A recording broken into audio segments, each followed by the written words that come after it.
Hi, and welcome to a Boiled Sports Basketball QuickCast. I'm your host, Boiler Dowd. Thanks for tuning in. Mom, thanks for watching. Today's QuickCast is brought to you by MartinVintage.com. Martin Vintage, where you can find some great retro Purdue t-shirts. They're soft, they're comfortable, they look great, and they've got some new designs.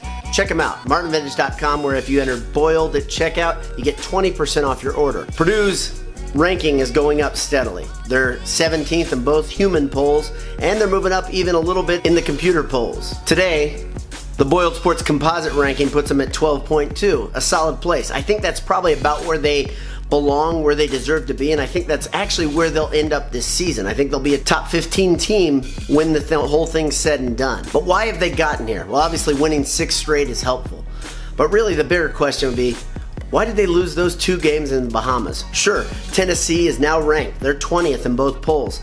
But I still have a hard time looking past those losses. I know the last few games have been good. I know Purdue has found its rhythm, and I know beating Arizona actually kind of propelled them, gave them a little confidence, and they probably would have had to play Villanova in the Bahamas. I know there's a lot of variables had they not lost those 2 games in the Bahamas. But I still can't help but wonder what it'd be like right now if Purdue were undefeated, because I think it's still really a possibility. I'll go one step further. I think Purdue could even beat Villanova if they're playing well.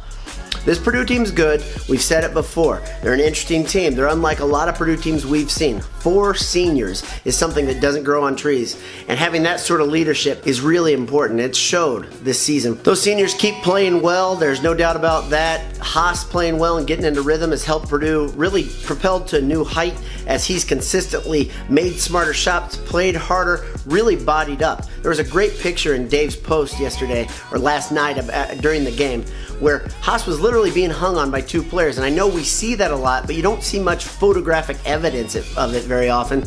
Haas is playing tough. We took umbrage with a guy on Twitter last week because he called Haas a wimp. He's a lot of things. He may miss bunnies from time to time, and it frustrates the hell out of us, but he's no wimp. He's a bad man. He's a tough guy, and he gets beaten on each and every game. Let's not forget that when we watch him play. We watch him miss a shot every now and again. Getting contact constantly is a tough job. On top of that, B.J. Thompson's shooting the ball very well. Dakota Mathias is shooting the ball very well.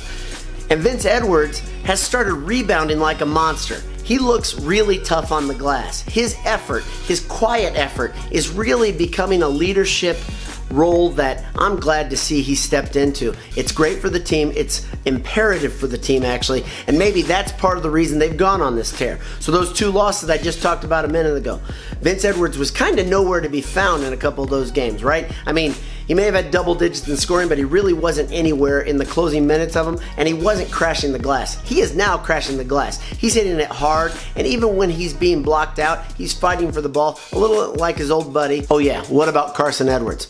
Carson Edwards scored his career high points, 27 last night versus IUPUI. And him scoring 27 points isn't that hard to believe. In fact, behind the curtain, Boiled Sports, at Boiled Sports, we've been discussing how many 30-point games will Edwards score this season. I think it's going to be awfully hard for him to score too many because Painter will do what he did last night where he pulls the plug for the whole thing. But Carson Edwards is doing some things that I don't think all of us thought that he'd do.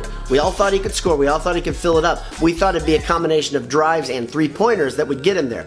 Last night, he didn't hit many 3-pointers, but he is driving very regularly, very smart, and very hard. He's simply using his quickness, which is really better than anybody's on the court generally, and he's getting past guys. When he assesses the situation and sees, oh, this guy's on his heels, it's over for them already, and he's already passed him.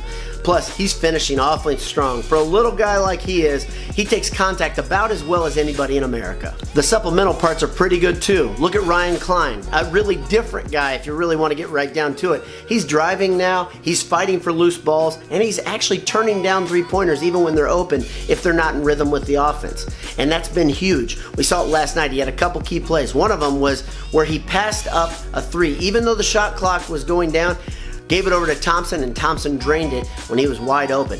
Really, really smart basketball from Cline and really hard-nosed basketball. On top of that, you're seeing Harms continue to block shots. Purdue needs Eastern to find his rhythm and to find his confidence again. There's no doubt he's lost a little bit of that. Let's not forget, though, Tom Izzo offered Eastern a scholarship. There's a reason Izzo offered him. I know a lot of people doubt Painter sometimes. Eastern's going to be special. Purdue fans, let me ask you something. Let me ask you really politely, be patient with no gel. And I mean this in the nicest possible way. This guy's gonna be good. He's 6'6", he's very skilled, he finishes well. I think his shot will actually come and progress. That may take a year or two. But his ability to drive and to take contact and to finish is gonna be really key for Purdue next year. He just may not find it all this year.